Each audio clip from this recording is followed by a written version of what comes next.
Bwana Yesu asifiwe sana.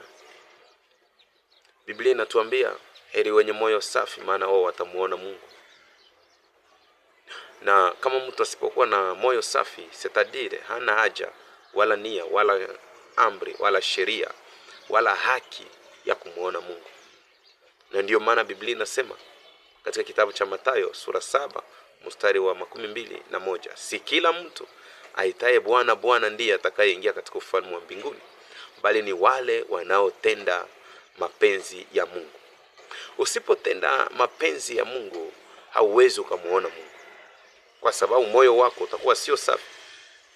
Na moyo safi ni moyo ambayo unatii sheria za Mungu, ambao unapatikana ndani yake tunda kenda za Roho Mtakatifu, ambayo ni uvumilivu, upendo, amani, neema, utu wema, upole, kujizuiza na dhambi.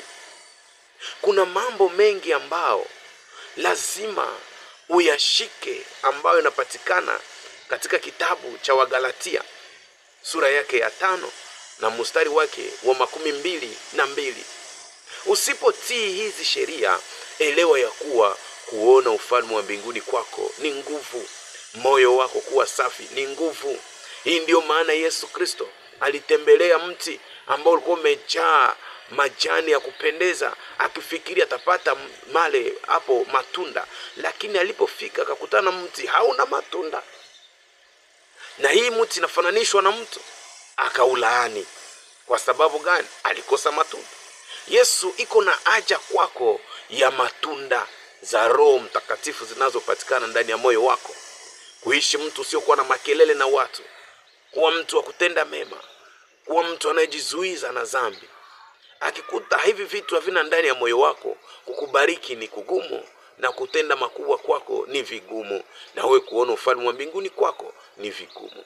Mungu akusaidie, Mungu akupe neema, Mungu akuwezeshe, na kuombea Mungu atengeneze moyo wako. Ufungue moyo wako ili kwamba upokee tunda kenda za Roho Mtakatifu, maana utajazwa na Roho Mtakatifu, na tunda hizi zifanye kazi ndani yako. Pokea muujiza. Amani ya Mungu iwe pamoja na wewe, kwa jina la Yesu Kristo. Amen.